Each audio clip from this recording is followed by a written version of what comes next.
Welcome to Diary of a Disabled.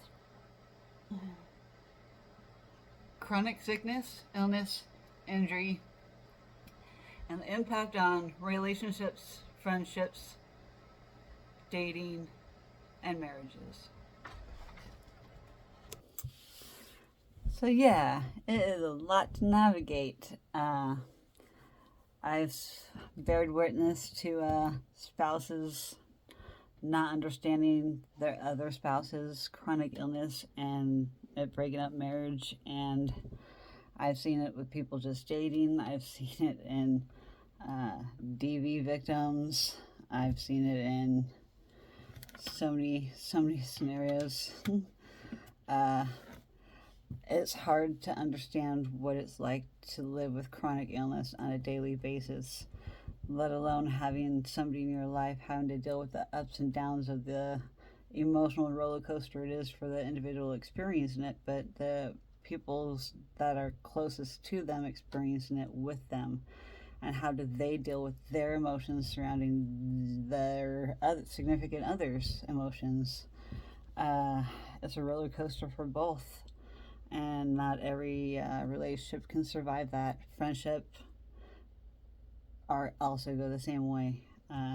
It can get really bad, but the highs can be really high too. And it just takes somebody that has chronic illness to understand another person's kind of chronic illness. But everybody's individual stories are so different, but yet they're also similar.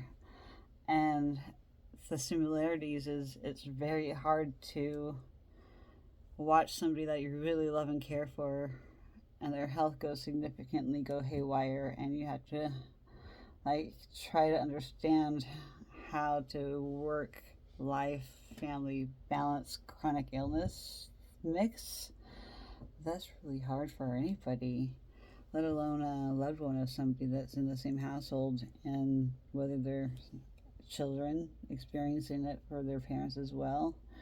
That really significantly makes the generational trauma continue. It's a lot of deep thought stuff. A lot of people cannot comprehend what it's like to deal with the other person, being functional one day and then the next day being completely bedridden for 2 to 3, 4, 5 days more longer, and then all of a sudden I had a spurt of some good times.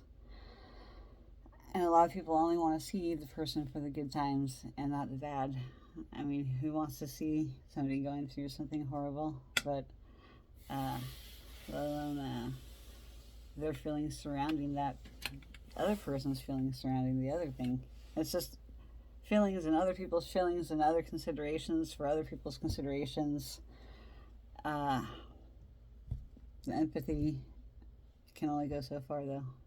Until you experience it yourself, you really don't understand how hard it is to maintain any kind of relationship, because your body is not reliable. So you cannot count on yourself to follow through with things, even though your heart's desire is to do that 100,000%.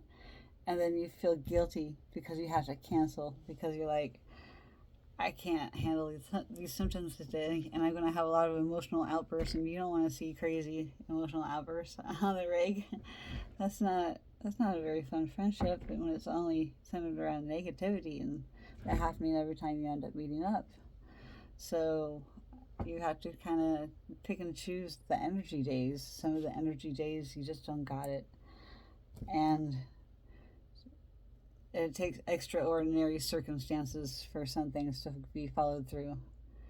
But I love spontaneity, but that's hard when there's other people's schedules and other people's lives involved. And then also my own schedule, and not trying to get too exhausted by doing too many doctor appointments in one week and then doing too many things over the weekend. But the weekends are when most things happen. But by the time the weekend comes, those are your crash days. Those are your days where you're just like a vegetable and doing stuff from bed as much as possible. I'm trying to be semi-productive today. I just did the Roomba, Uh, and trying to keep up with my own housework is just ridiculous. I want to do way more than my body allows. I still have to put on my beads back. I have to go find my other heated glove because now I know where both of them are. I lost them for a short minute. So here is my bed right now. I had to have everything off the floor for the Roomba, so now I have to put everything back. My nice light diffuser screen, and then also it doubles as my green screen when I need it to.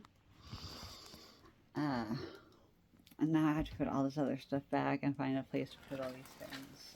And I have a lot of paperwork to get through because this is what a disabled life is like.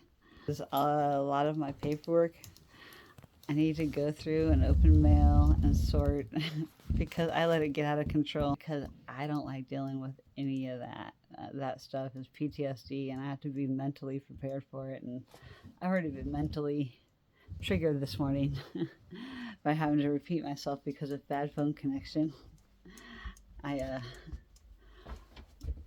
was just not having it this morning. It was just not a great way for me to wake up.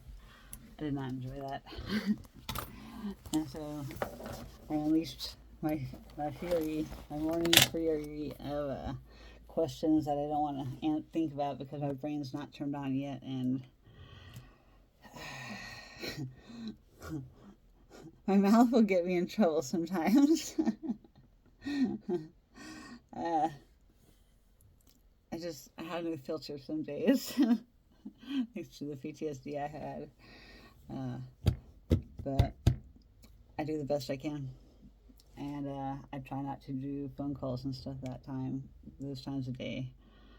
So I'm going to try and at least do everything else besides paperwork, which is cleaning my entire room, like vacuuming and dusting. I really need to dust my PC tower. It is running really loud. Yeah, I'm not answering that phone call. But yeah, I have a lot of stuff to put back because I've taken everything and put it away. And I threw my back out first thing this morning, as I posted earlier. I'm still moving around. I have stuff I have to do. I can't just stop during the day because my back goes out. I have stuff to get done. And that's been, I'm trying to do one thing at a time, but, my floors really freaking needed it. I had starting fur everywhere. It was not cool. And then I'm trying to get stuff put into my trailer, taken out of my trailer, taking things to my storage unit, getting things listed for sale, like my kayak on Marketplace. I need to sell my kayak. I don't think I'm going to be able to use it anytime soon. I'd rather see it get some use before, anything else. So, that's my plan on that.